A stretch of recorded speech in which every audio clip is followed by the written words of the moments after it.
Okay, guys. So here's another update of my time here at BSSM at school. I want to share about what happened to me today. Um, so today is February 27th, 2021. So today I went to home church. Churches are still kind of closed here in California, but I go to home church every week.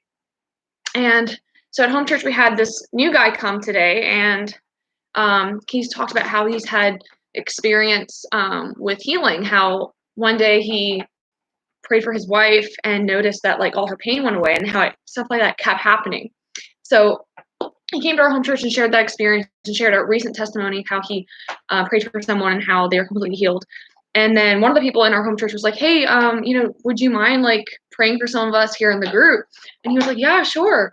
And so this one lady comes up and asks for prayer, and he starts praying for her. I can't remember what it was. I think it was bad knees or something like that.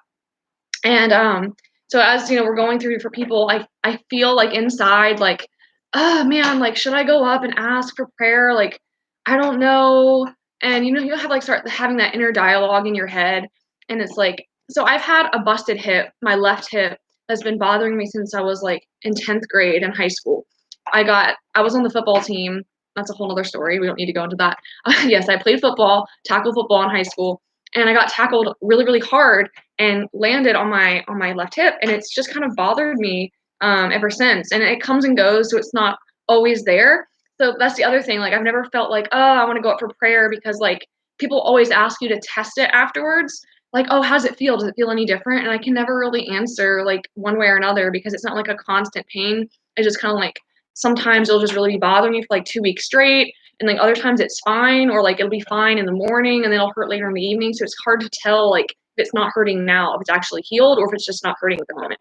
So I was like, I don't really want to go up. Like, it's not really that big of a deal. Like, other people have actual problems. Like, some people have like actual diseases or like a broken bone. And I'm like, I can deal with this.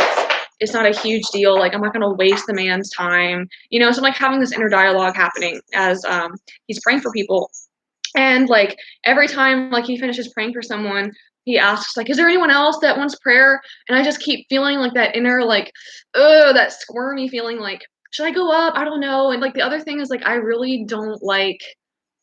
just really don't like being the center of attention with stuff like that. Like I really don't like it. Like, because then like everyone's looking at you and like everyone has their hands on you and everyone's praying for you and like they're looking at you and they're waiting for something to happen. And I'm like, well, what if nothing happens? Like I don't want to like make the person feel bad if nothing happened, and like I don't have to pretend that something's happening. Like this whole like thing in my mind.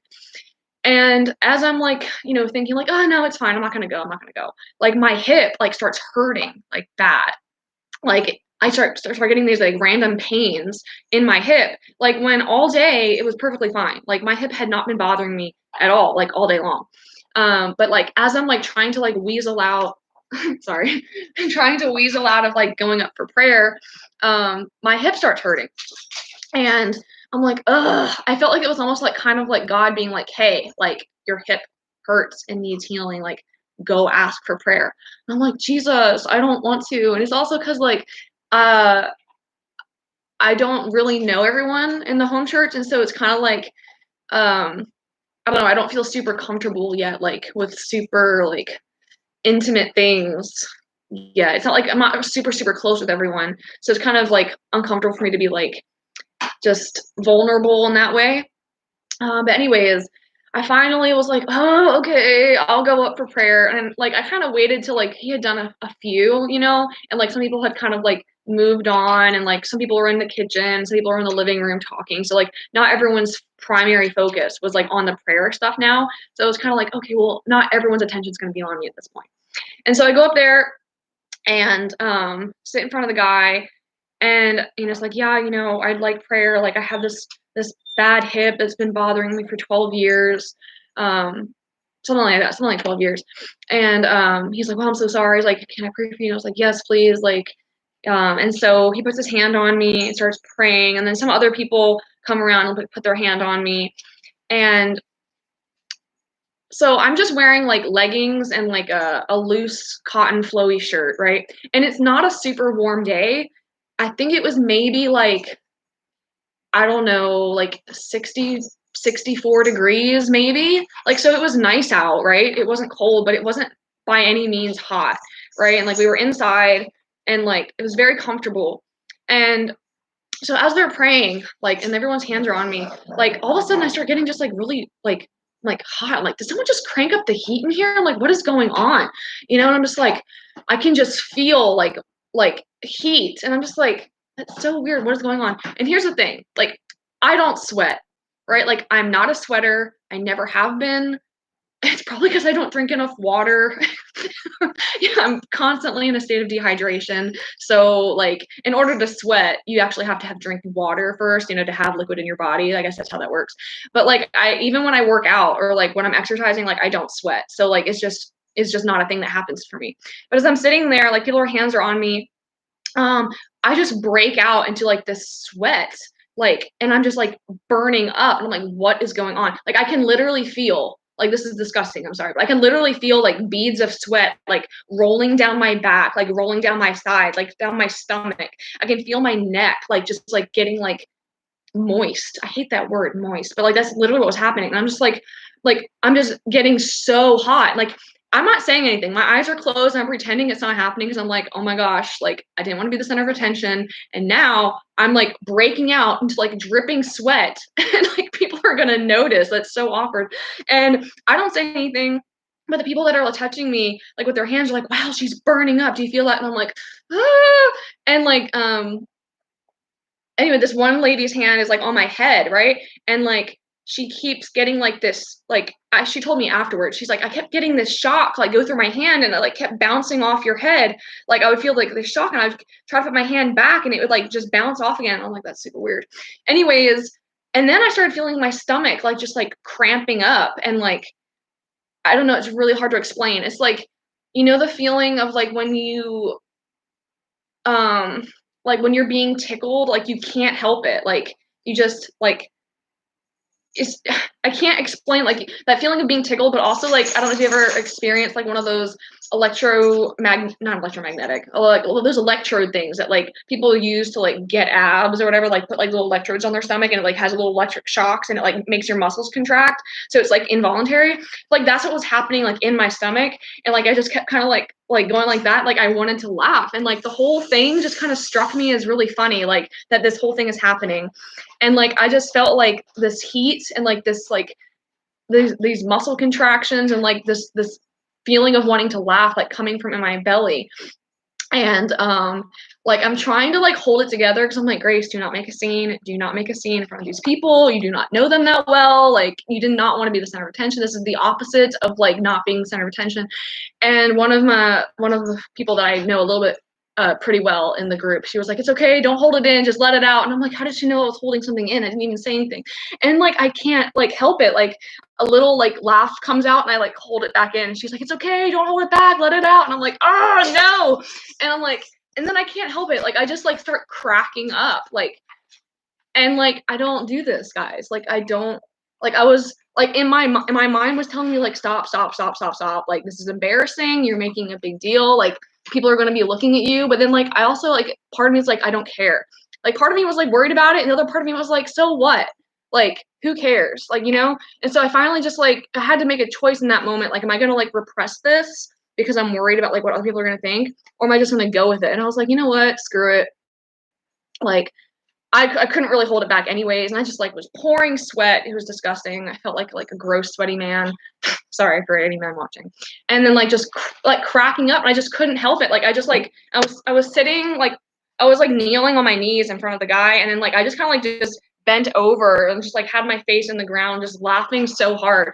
And that went on, I don't know, for like a good like 7-10 minutes, like, and like I just couldn't stop laughing, and it just like felt really like, okay, so one of the things that I've struggled with most of my life is like depression, just like an overall like kind of melancholy is like my default, um pensiveness, whatever you want to call it, just like meh.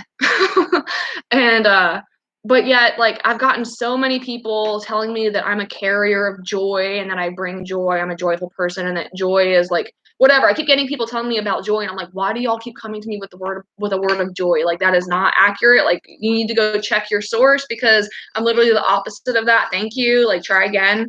But I feel like God's been like really being like, hey, no, like, you are made for joy. Like, joy is one of the fruits of the Spirit, right? And if the Spirit lives inside you, which it does, because I am the temple of the Holy Spirit and God's presence lives in me, and joy is a fruit of the Spirit, and the Spirit, it brings joy, and the Spirit is in me, then I have joy, right? I just have to believe it and access it. Anyways, so like this whole like laughing thing was actually a big deal, because like I just felt so light.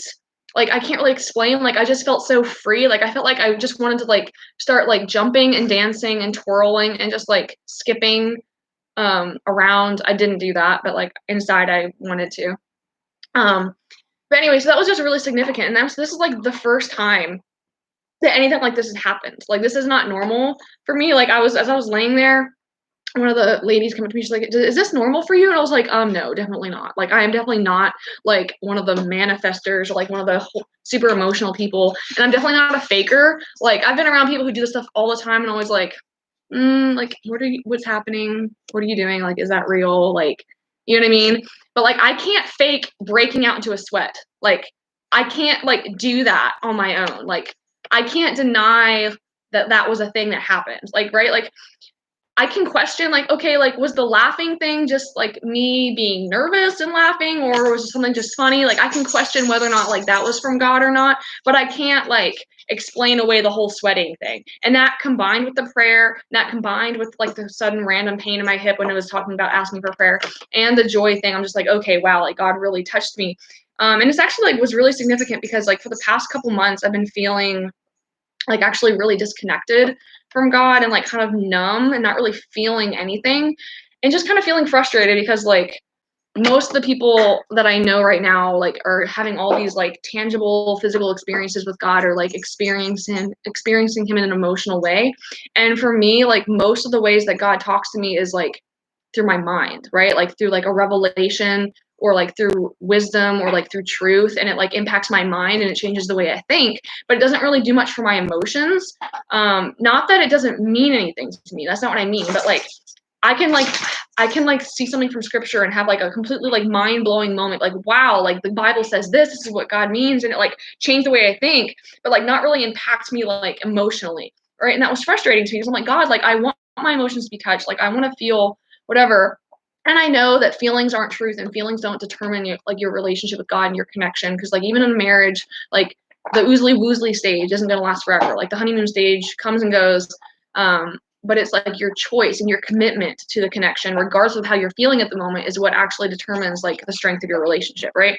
So like I literally told God yesterday, like, because I had just been in this funk, like where you're just like laying on the sofa, staring at the ceiling for hours and not wanting to do anything, but being bored and having an existential crisis, and like not knowing what you're doing with your life, and like not wanting to eat, but hungry, but like also just, that funk where you're just like, you don't know what you're feeling, but you're definitely feeling it. I had kind of been in that way for a while. But anyways, I talked to God yesterday, and I was like, God, look, like I've been feeling this way for a while. Like, if it's something I'm doing wrong, please tell me. But otherwise, I'm just going to assume that this is like just normal, like part of like, people just, their emotions go up and down, and like that it doesn't indicate something's wrong with me. And like, I choose you, God, like I still will choose you regardless of what my emotions are doing. Like, I engage my mind and my will and like my commitment to you, regardless of whether or not I have an ecstatic experience, or whether or not I'm feeling joy, or whether or not I'm feeling like, all the good feelings, right? Because like you can't base a relationship off feelings, right? It has to be based off choice. Like love isn't like, oh, well, you make me feel good, right? Love is a choice regardless. So I told him that yesterday, and like it was like the first time I feel like we really like had a significant moment. And then and then very next day, like today, like he touched me, and I was just like, wow, that's amazing. And here's the other amazing thing. Okay, cool. This is where like I get excited. Whew, okay, so, oh, hello, Wendy. Hello, yes, you're such a good girl. Okay, mommy's making a video right now. Okay, we can talk later. See you. Goodbye. Okay, the other thing that's super cool, what gets me really excited, is that today is the 27th. Okay, February 27th. Okay, and so here's the thing. One of the ways that God speaks to me is like one of the things like between me and him is that he speaks to me through patterns. And specifically, like, one of the things that he's shown me is like he uses the number 7 over and over again in significant moments in my life. So brief synopsis of my life, how God has like used the number 7 to like show me like his grand plan, that he's in control, that he really cares about me, that like everything is for a reason, that he's got everything like for my good. Okay, so purity has been important to me my entire life. Lost my virginity to my high school teacher, by the way, that's a whole nother story, on January 7, 2011. Okay, January 7, 2011. I got pregnant that same day because that's how lucky I am, you know, lose your virginity and get pregnant on the same day. Had an abortion because I got pressured into it. That's a whole other story as well. Felt super guilty, like that literally haunted me for years. The baby should have been born 9 months later, obviously. So January 7, like October 7, right? And so that day, October 7, became like a super like sad day for me. And like I would always like have a little memorial service and like, you know, be super sad the entire day because it was like that day should have been a day of life and birth, but it was like a day of like regret and sorrow and feeling guilty and shame. So January 7, 2011, October 7, right? And then because I just felt shame about losing my virginity and that I was dirty and worthless and that no good man would ever want me ever again, I got spiraled into like this negative behavior of just like getting into bad relationships that were toxic and like trying to find meaning and value from men. And in order to do that, you had to give them what they want in order to get love. So I would give them sex, you know, classic. But then like God totally like finally like intervened and like showed up my life.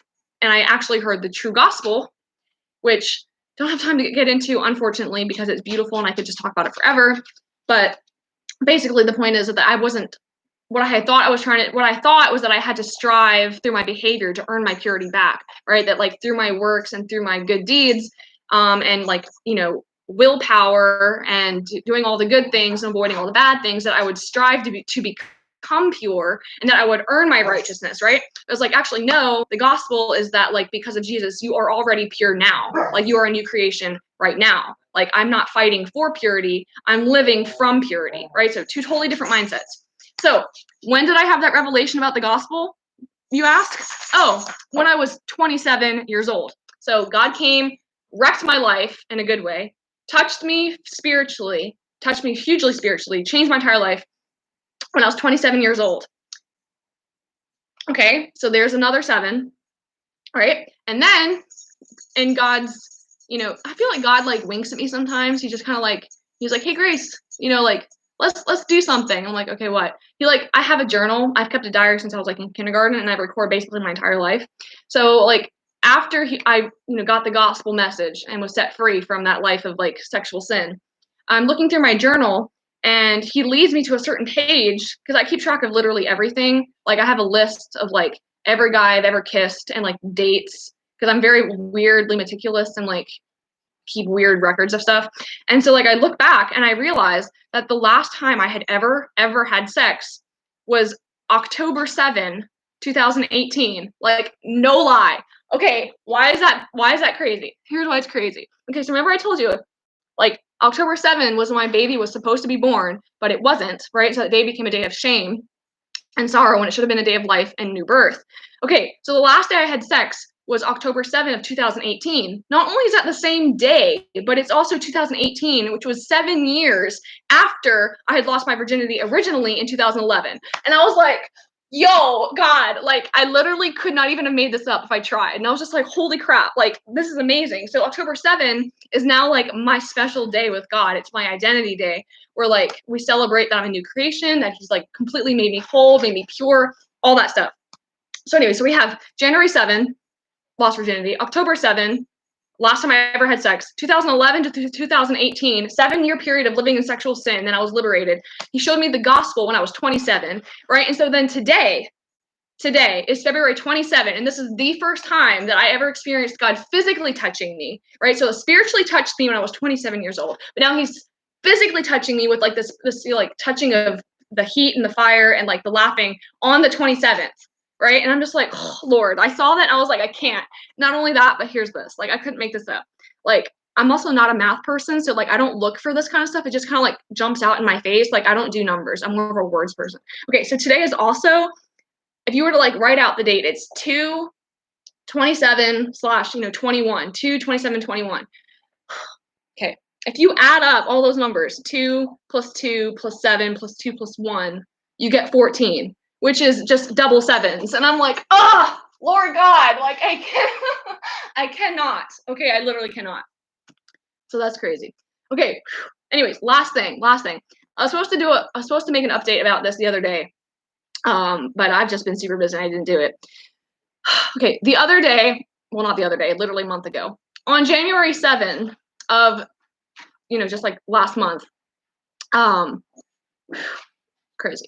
On January 7th of like last month, I walk into this room of this house and meet this lady I've never met before. Literally, I'm just like walking over to a friend's house to go hang out, and like there's this random lady like in the living room, and she goes, "Oh, hi, like who are you?" I'm like, "Oh, hi, I'm Grace, nice to meet you, who are you?" And her name's Debbie or whatever. And she just kind of looks at me and she goes, "Wow, like Grace, like I just want to tell you that you carry so much purity." And I'm like, sorry, cat. I'm like that like struck me because I was like, how did she like just know that from just like looking at me and just meeting me like in the first 5 minutes of like of our conversation? Like she would have no idea like if I actually was like, and that really struck me because I looked at like my watch, not my watch. I don't have a watch. I looked at my phone, and I realized that day was January 7th. And like I just felt like that was really significant because January 7th, again, like I said, was the day I lost my virginity, and like it became the day where I thought I was like impure and dirty and worthless. And then for this lady I've never met before to like stop and look at me and be like, "Wow, like the Lord says that you carry so much purity." Like on January 7th was just like so restoring to me. And I was just like, this is crazy. Like God just like he never stops like throwing these little nuggets like for me to like to find. It's almost like an Easter egg hunt. Like he like hides these little jewels for me to find. And he's just like he just laughs at how much I enjoy it, how much I enjoy finding it, and like how much like it's just so easy for him to like put these together. I couldn't come up with this stuff. Like I can't. Like I'm not like I can't plan ahead that far. Okay, but like it's just God's so great. So anyways, I just want to share that. I'm gonna stop rambling. I know I probably talked super fast, but it happens when I'm excited. But anyways, yes, the end.